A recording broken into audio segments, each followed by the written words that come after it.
예, 후보자님. 네. 그 국정기획위원회 구성돼서 출범된 거 아시죠? 네, 알고 있습니다. 그러면 국정원에서는 파견돼 있습니까? 제가 어제 보고받기로는 어제 국정원에 연락이 왔고 그쪽 국정기획위원회에서도 국정원으로 연락하는 게 너무 어려웠다는 얘기를 들었는데 그래서 어제 다시 파견과 그다음에 보고를 다 지시해놨습니다.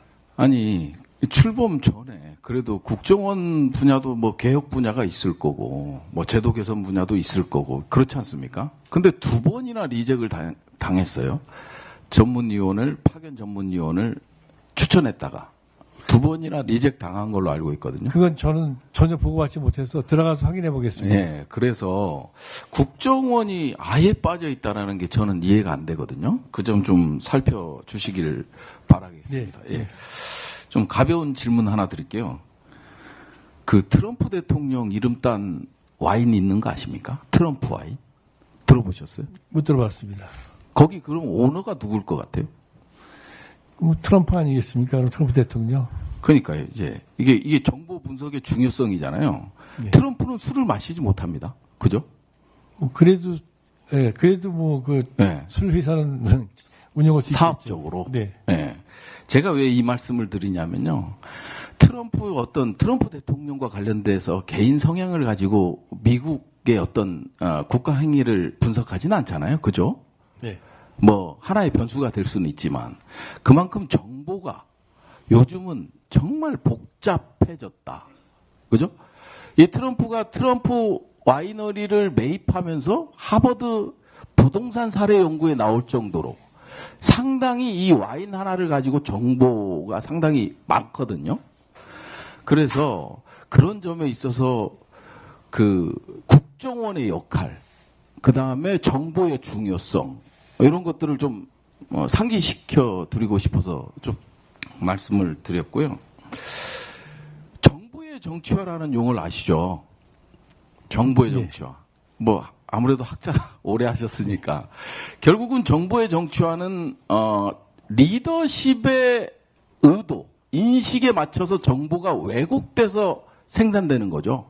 맞죠? 네, 그렇습니다. 그러다 보면 그 국정원의 주요 임무는 뭐 국가 안보를 보장하는 것도 있지만 전쟁 예방도 정말 크잖아요.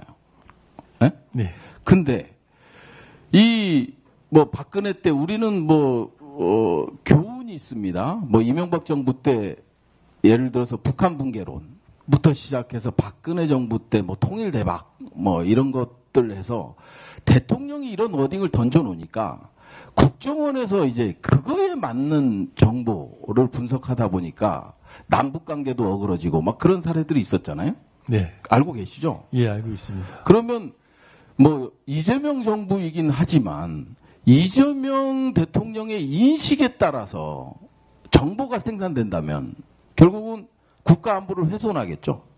그렇지 않겠습니까? 예, 그렇습니다. 그래서 중심을 잘 잡으실 그런 자세는 돼 있으신가 좀 여쭈고 싶네요. 예, 존경하는 부승찬 의원님 질의에 답변 드리겠습니다.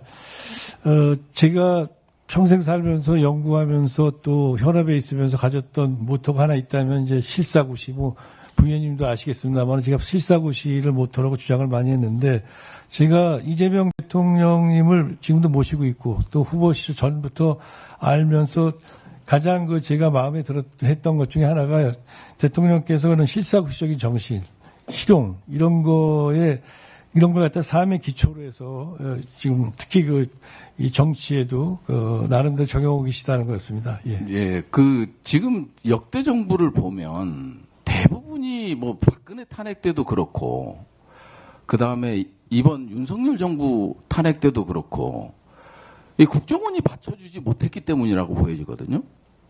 제가 이제 북한 평양 무인기 얘기를 잠깐 해볼게요. 분명 국정원에서 보고서가 작성됐을 거예요. 그렇죠?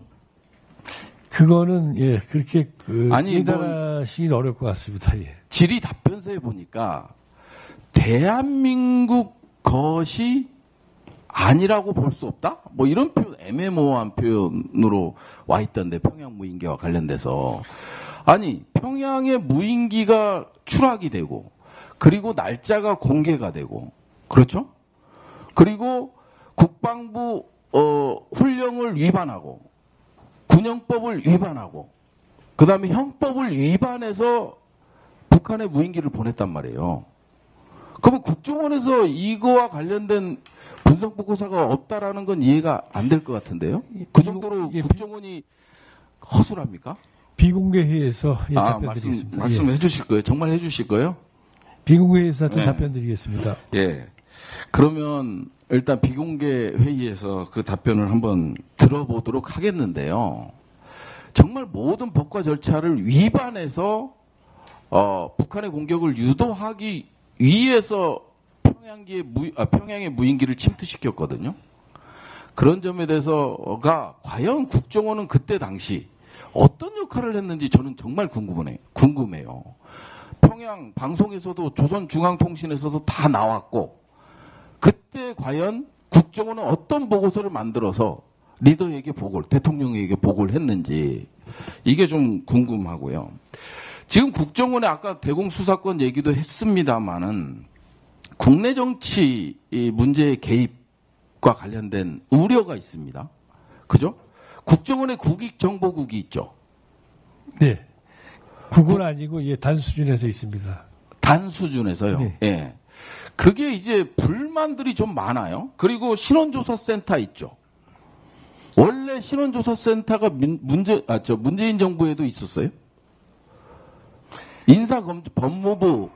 법무부랑 이제 인사검증을 하는데 그 인사 개입으로 비춰질 수 있는 그런 것들을 아예 없앴는데 다시 윤석열 정부에서 복원된 게 국익정보단하고 저는 신원조사센터로 알고 있거든요. 그 점에 대해서도 비공개 시간에 보고드리겠습니다.